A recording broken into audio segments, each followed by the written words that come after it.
তোমাদের বাড়িতে এত সুন্দর করে গোলাপ ফুটছে তো এখনো দেখো কত সুন্দর করে গোলাপ ফুলগুলো ফুটছে। এটা একটা হাজারি গোলাপ, অনেক পুরনো একটা গাছ।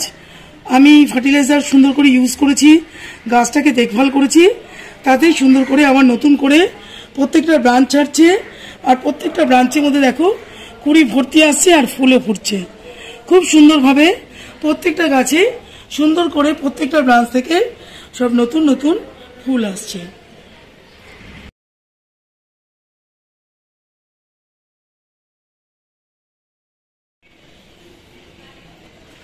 নমস্কার বন্ধুরা, বেদিক ইন্ডিয়ানে সকলকে স্বাগত। ফেব্রুয়ারি মাস শেষ হতে চলেছে, মার্চ পড়বে শিগগিরই। তো গোলাপ দেখেছো কত সুন্দর করে ফুটছে। কি ফার্টিলাইজারের মধ্যে ইউজ করি আমি, কি খাবার গোলাপকে আমি দিই, যে মাটির মধ্যে দেখো অল্প ছোট্ট মাটি, খুব সুন্দর করে গোলাপ ফুটছে। অনেকে ভাবে যে অনেক অনেক বেশি করে খাবার দিলে হয়তো গাছে খুব সুন্দর করে ফুল আসবে, আদৌ কিন্তু তা নয়। মাটিতে বন্ধুরা যদি তোমরা গোলাপ গাছ খুব সুন্দর করে দেখো, এইভাবে যদি ফুল পেতে চাও, প্রত্যেকটা গাছ পাশাপাশি রয়েছে দেখো, এই যে ফুল দেখো দুবার তিনবার করে আমি কেটে দিয়েছি। এই দেখো এটাও নতুন নতুন কুড়ি তৈরি হয়ে আবার নতুন করে ফুল ফুটেছে। প্রত্যেকটা আমার গোলাপ গাছে এইভাবেই ফুল হতে থাকে, শুধু একটু কেয়ার করি সুন্দর করে, তাতেই এত সুন্দর করে গোলাপ এবছর আমার অনেক দিয়েছে, অজস্র দিয়েছে। তো দেখো মাটিটা একটু খেয়াল করতে হবে, মাটি কিন্তু এরকম ভেজা ভেজা রাখতে হবে। যখন গাছে এত সুন্দর ফুল থাকবে, মাটি কিন্তু শুকিয়ে দিলে চলবে না, তাহলে এই পাতা কুড়ি সব শুকিয়ে যাবে। কাজে মাটি তোমাদের ভেজা ভেজা রাখতে হবে। তো গোলাপ গাছকে যদি আমরা মনে করি অনেক খাবার দেব, অনেক ফার্টিলাইজার নানা রকম ইউজ করব, তাহলে কিন্তু কখনোই এটা ভালো হয় না। এখানে মাসে দুবার বা 20 দিন অন্তর একবার যদি তোমরা ফার্টিলাইজার ইউজ করো তাহলে খুব ভালো হয়। কি ধরনের ফার্টিলাইজার ইউজ করবে, যেটা গাছ সহজে নিতে পারবে। আমি একটা অনলাইনে প্রথমে অনেকদিন আগে একটা ভিডিও ছিল, যেটা অনলাইন থেকে একটা গোলাপের জন্য স্পেশাল খাবার তরল সার হিসাবে প্রতি মাসে ওইটা দিই। আর মাসে একবার এর মধ্যে আমি হিউমিক অ্যাসিড দিই, যাতে শেকড়ের বিস্তার করতে পারে। আর কম্পোস্ট দিই, ভার্মি কম্পোস্ট। আর ফুল আনার জন্য কলার খোসা ভেজানো জল 15 দিন 20 দিন অন্তর দিয়ে থাকি। আর একটা খুব এসেন্সিয়াল জিনিস দিই, যেটা পেঁয়াজের খোসা ভেজানো জল। এটাও খুব ভালো আমি দেখেছি এবছরে করে। পেঁয়াজের খোসা ভেজানো জল যদি তোমরা দিতে পারো 20 দিন অন্তর, তাহলে কিন্তু খুব সুন্দর করে ফুল আসে। আমি এটা পরীক্ষিত নিজে দিয়ে আমি প্রমাণ পেয়েছি। তো প্রত্যেকটা গাছ দেখো এখানে, এই যে গাছটা বন্ধুরা দেখতে পাচ্ছ, দেখো 2 রঙের রয়েছে। এটা 3বার 4বার করে ফুল দিচ্ছে, দেখতে পারবে। আমি এখানে প্রত্যেকটা ডাল কিছুদিন আগে আমি কেটে তোমাদের ভিডিওতে দেখিয়েছিলাম। দেখো বন্ধুরা এখানে আমি ডাল কেটেছিলাম, দেখো নিউ গ্রোথ হয়েছে, হয়ে কিন্তু ফুলটা হয়েছে। এখানেও তাই বন্ধুরা, প্রত্যেকটা ডাল আমি দেখো কেটেছিলাম, এই যে কেটেছি, দুদিকে দুটো ডাল বেরিয়েছে। তো এইটাও খুব দরকার, গাছে যখন ফুল হয়ে যাবে, পুরনো ফুল গাছে কিন্তু কখনো রাখবে না। ওটাকে দেখে যদি তোমরা কেটে দিতে পারো, তাহলে নতুন নতুন ব্রাঞ্চ বেরোবে আর নতুন করে এরকম ফুল পাবে। দেখো বন্ধুরা এই যে ফুলটা হয়ে গেছে, এটা কিন্তু গাছে রেখে দেবে না, সঙ্গে সঙ্গে এটা কেটে দেবে। দেখতে পাচ্ছ এখানে পোটাটা রয়েছে, ওখানে কাটবো না, আমি একটু নিচ থেকে কাটবো, দিলে কি হবে, তাহলে সমানভাবে সুন্দর করে গাছটা হবে। দেখো যে তেরছে করে আমি কিন্তু ডালটা কেটে নিলাম, এটা ওইভাবেই কাটবো। আবার এই যে কেটে ফেললাম, এখানেও দেখো এই ফুলটা হয়ে গেছে, এটাও আমি সুন্দর করে এই তেরছা করে কেটে ফেলবো। এখানেও রয়েছে ফুলটা, দেখো শুকিয়ে গেছে, হয়ে গেছে। তো এখান থেকেও আমি এভাবে কেটে ফেলবো। তো কাটলে কি হলো, দেখো পুরো গাছটা আমার পুরো সমান একটা শেপে চলে এলো, সুন্দর শেপে। তো এর মধ্যে কিন্তু অবশ্যই ফাঙ্গিসাইড দিয়ে দেবে। তো ডাল কাটার পরে দেখো বন্ধুরা, এভাবে কিন্তু ফাঙ্গিসাইড দিয়ে দেবে। আমি সাপ দেখো এখানে গুলে নিয়েছি, গুলে যে ডালগুলো আমি কাটলাম তোমাদের দেখালাম, সুন্দর করে আমি এটা দিয়ে নেব, না হলেই কিন্তু ডাইব্যাক হয়ে যাবে, পুরো ডালটাকে পুরো শুকিয়ে নষ্ট করে দেবে। আর কিন্তু ওই ডাল থেকে তোমরা কখনোই ফুল পাবে না। তো এই জন্য প্রতিটা ডালের মধ্যে সুন্দর করে ডাল কাটার পর এটা অবশ্যই দিয়ে নেবে।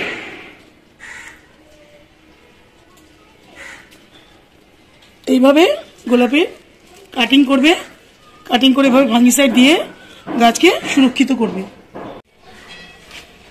তো বন্ধুরা দেখতে পাচ্ছ যে গাছে দেখো কত সুন্দর, প্রত্যেকটা গোলাপ গাছে কিন্তু ভালো মতো করে ফুল ফোটে।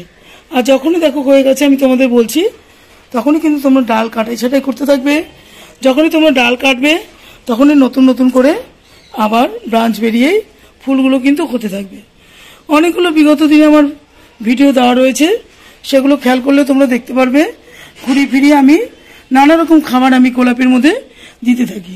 দেখো এখানে হাতের কাছে আমার ফাঙ্গিসাইড ছিল না বলে অ্যালোভেরা এর মধ্যে দিয়ে রেখেছিলাম।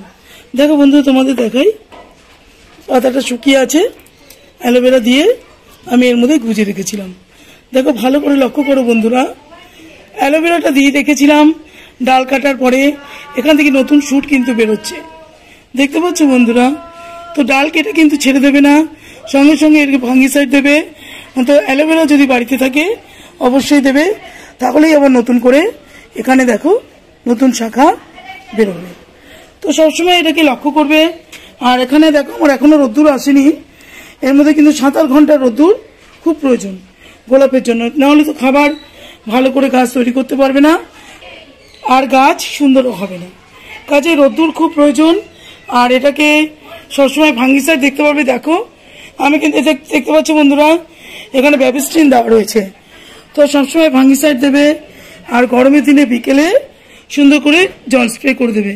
পুরো পাতাগুলোকে যদি তোমরা সুন্দর করে স্নান করাতে পারো তাহলে পাতাগুলো খুব ভালো থাকবে। আর মাঝে মধ্যে কি করবে দেখো, দেখো এখানে আমি এই প্রত্যেকটা আমার পরপর এই গোলাপ গাছগুলো রয়েছে, তো এইভাবেই আমি কাটাই ছাটাই করতে থাকি। এটাও দেখো সুন্দর করে কেটে দেখো এখানে অ্যালোভেরা দিয়ে দিয়েছিলাম, দিয়ে দেখতে পারবে বন্ধুরা কতগুলো নতুন নতুন শাখা বেরোচ্ছে। দেখো এখানে এদিক দিয়ে তোমরা যদি কাটাই ছাটাই ভালো করে না করো তাহলে কিন্তু নতুন শাখা আর বেরোবে না। দেখো প্রত্যেকটা ডাল আমি এই গাছটা থেকে কেটে দিয়েছি, কাজেই নতুন নতুন আবার ব্রাঞ্চ বেরোচ্ছে। আর এটাকে একটু যখন এখন আমি সকালে জল দিয়েছি দেখো এরকম ভেজা রয়েছে, যখন শুকিয়ে যাবে তখন কিন্তু এটা সুন্দর করে এবার টবের মাটিটা একটু কুড়ে দেবে। তো যদি এটাকে একটুখানি ভালো করে এইভাবে একটুখানি খুঁড়ে দাও তাহলে শিকড়গুলো বিস্তার করবে, শিকড়গুলো একটু হাওয়া লাগবে, গাছ কিন্তু কখনোই তোমাদের মরবে না। প্রত্যেকটা টবের মাটি সুন্দর করে এইভাবে হাওয়া চলাচল করবে যদি তোমরা ভালো করে খুঁড়ে দিতে পারো। এটাও একটা প্রধান কারণ গোলাপের। আর এইভাবে জল দেখো আমি প্রত্যেকটা টবে দিয়ে রেখেছি। দেখো এই যে সকালেই জল দিয়েছি, এরকম জল দেবে। যেহেতু রোদ্দুরটা আমার এখনো আসেনি, রোদ্দুর আসলে কিন্তু এটা পুরো শুকিয়ে যাবে। আর বিকেলের দিকে আমি একটু এর মধ্যে ভালো করে জল স্প্রে করে দিই।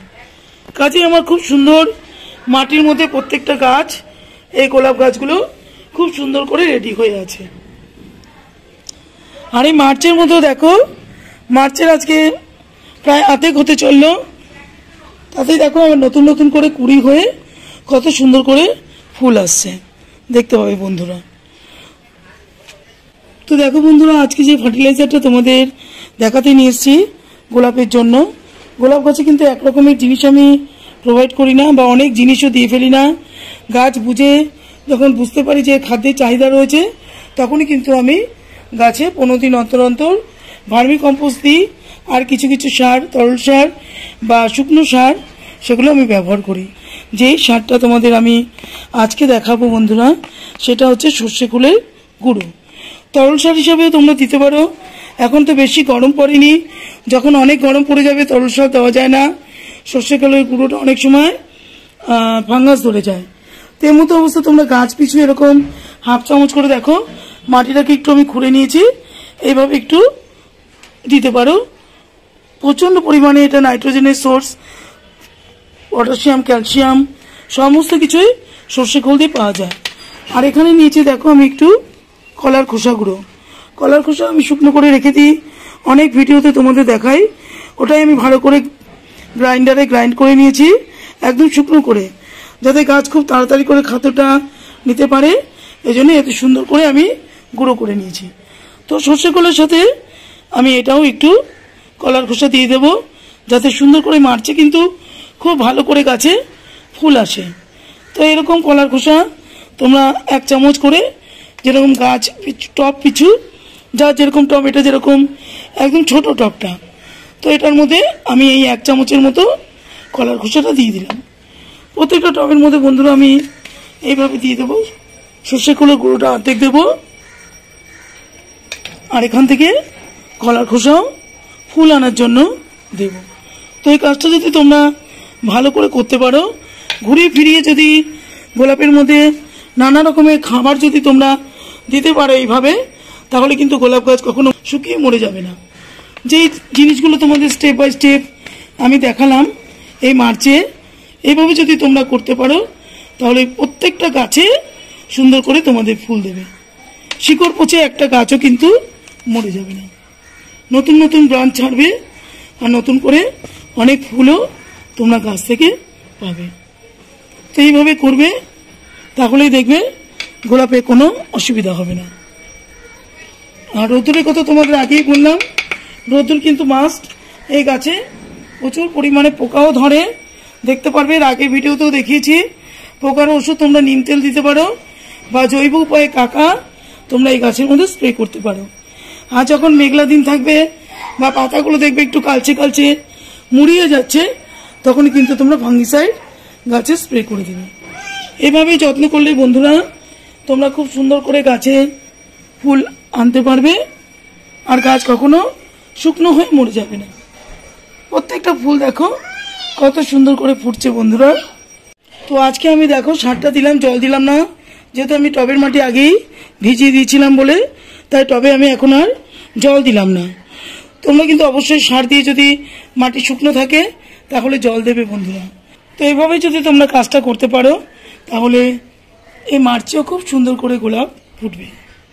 তো যদি তোমাদের ভিডিওটা ভালো লাগে বন্ধুরা, তাহলে লাইক শেয়ার কমেন্ট করো, চ্যানেলটাকে অবশ্যই সাবস্ক্রাইব করো।